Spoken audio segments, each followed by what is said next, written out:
और बात राहुल गांधी के भारत जोड़ो यात्रा की। इस यात्रा के यूपी वाले रूट में बदलाव किया गया है। अब राहुल की यात्रा 3 जनवरी को यूपी में प्रवेश करेगी और राहुल गांधी 7 जनवरी तक यूपी में रहेंगे। इस दौरान वो दिल्ली से गाजियाबाद, लोनी, बड़ौत और बागपत होते हुए हरियाणा के पानीपत की तरफ आगे बढ़ेंगे। राहुल के इस नए रूट के पीछे बड़ा राजनीतिक दांव माना जा रहा है, जिसका मकसद पश्चिमी यूपी में मजबूत मौजूदगी दर्ज करना है।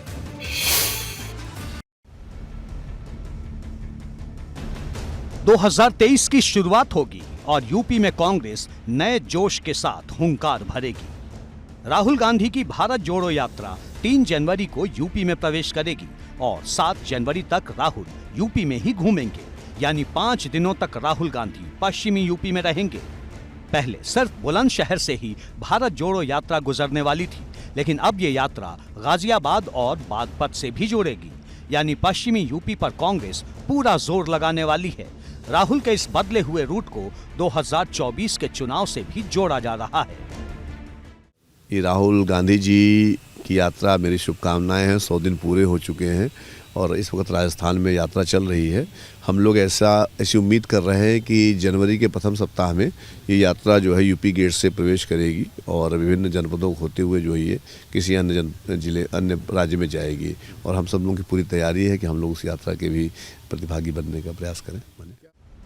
माना जा रहा है कि जब राहुल यूपी में दाखिल होंगे तो प्रियंका गांधी वाड्रा भी उनके साथ नजर आ सकती हैं और दोनों मिलकर नई हुंकार भरेंगे। उन्हें पता है, विपक्ष को मालूम है कि उत्तर प्रदेश इस समय सुरक्षित हाथों में है और जनता को भी मालूम है कि उत्तर प्रदेश और भारत इस समय सुरक्षित हाथों में विकास के दौर पर गुजर रहा है। जो विकास की गति चल रही है वो जनता को पता है, तो इसलिए वो समझ रहे हैं कि हमको यहाँ समय अपना खराब नहीं करना चाहिए, तो इसलिए शायद संभवतः ही कारण होगा। हाँ, देखिए, राहुल गांधी जी की 3 जनवरी को जो यात्रा उत्तर प्रदेश में प्रवेश कर रही है, इस यात्रा से या किसी भी प्रकार की वो यात्रा निकाले, इस पर पूरे देश की जनता पर कोई प्रभाव नहीं पड़ने वाला। उत्तर प्रदेश की जनता पर और भारतीय जनता पार्टी पर भी कोई प्रभाव नहीं पड़ने वाला, क्योंकि लोग राहुल गांधी जी को नॉन सीरियस लीडर के रूप में जानते हैं। वो कब, क्या, कहाँ, कैसे बोलना, क्या बोलना, इसके बारे में लोगों की धारणा उनके बारे में अच्छी नहीं है। राहुल गांधी का जोश हाई है। यूपी में जब राहुल की एंट्री होगी तो साल बदला हुआ होगा।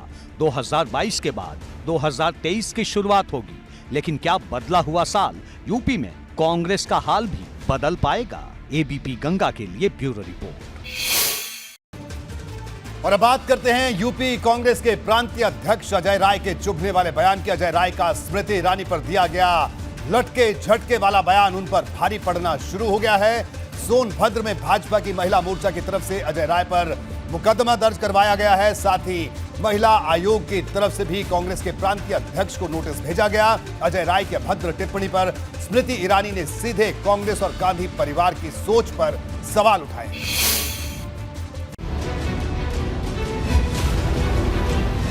स्मृति ईरानी केवल आती हैं, लटके झटके देकर चली जाती हैं। वो निश्चित तौर से गांधी परिवार की सीट है और रहेगी। स्मृति ईरानी के लिए इस्तेमाल किए गए अजय राय के 2 शब्द यूपी की सियासत को गरमा रहे हैं। स्मृति ईरानी केवल आती हैं, लटके झटके देकर चली जाती हैं। वो निश्चित तौर से गांधी परिवार की सीट है और रहेगी। अजय राय ने केंद्रीय मंत्री पर ये विवादित टिप्पणी सोनभद्र में की थी। ऐसे में उन पर सोनभद्र में ही मुकदमा दर्ज हो गया। भाजपा की महिला मोर्चा ने अजय राय के खिलाफ केस दर्ज करवाया और कुछ ही देर में पुलिस अजय राय से पूछताछ के लिए सोनभद्र से रवाना भी हो गई। अजय राय का बयान स्मृति ईरानी को लेकर था और स्मृति ईरानी ने ऐसे बयान पर पलटवार करने में ज्यादा देर नहीं की। 24 घंटे के भीतर वो मीडिया के सामने आई और अजय राय से लेकर पूरे गांधी परिवार को कटघरे में खड़ा कर दिया। हमारी संस्कृति, हमारी सभ्यता में महिला के प्रति अभद्र टिप्पणियां करना हमारे संस्कार का विषय नहीं है। उनके राजनीतिक संस्कार का ये दर्पण हो सकता है, लेकिन काशी का, मोक्षदायिनी का ये ना संस्कार है, ना ऐसे शब्द जो हैं हमारे कोई राजनीतिक या सांस्कृतिक या सामाजिक श्रृंगार का कोई वर्णन है या अथवा उसका एक भाग है। मैं दोबारा कहती हूँ, अगर गांधी खानदान को पसंद है अभद्र भाषा, तो कोई भी कांग्रेसी जो ऐसी अभद्र भाषा का इस्तेमाल करता है वो माफी क्यों मांगेगा?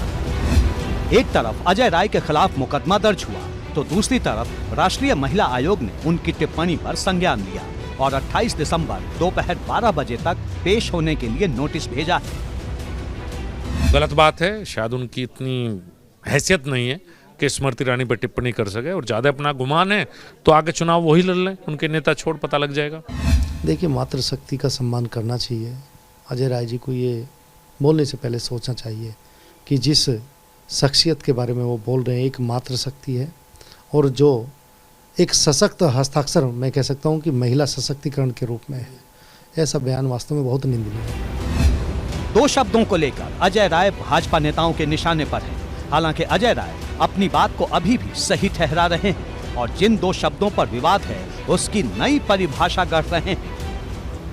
हमारे यहाँ आम चलन की भाषा है कि भाई लटके झटके में लोग चलते हैं, बात करके चल देते हैं, झटके से उठे चल दिए, लटके मतलब एक इस तरह की बातें आती हैं। वो कोई असंसदीय भाषा या कोई मैंने ऐसा कोई किसी का अपमान करने के लिए नहीं बोला है। ये हमारे यहाँ बोलचाल की भाषा है इधर की, उस तरह से हम लोगों ने इस तरह की बात का इस्तेमाल किया। कोई अपमान करने की हमारी कोई मंशा किसी की नहीं। अजय राय चाहे लाख दलील दें, लेकिन भाजपा नेताओं के हमले रुकने का नाम नहीं ले रहे। सिर्फ भाजपा नेता ही नहीं, कांग्रेस के जो भी विरोधी हैं वो अजय राय के शब्दों को महिलाओं का अपमान बता रहे हैं। देखिए, महिलाओं को मातृशक्ति कहा जाता है और इस तरह की अभद्र टिप्पणी करना बहुत गलत है। उनको इस तरह का बयानबाजी नहीं करनी चाहिए। अजय राय के बयान को लेकर यूपी में सियासी तापमान चढ़ा है और ये माहौल बताता है कि अमेठी की लड़ाई इस बार कैसी होने वाली है। एबीपी गंगा के लिए ब्यूरो रिपोर्ट।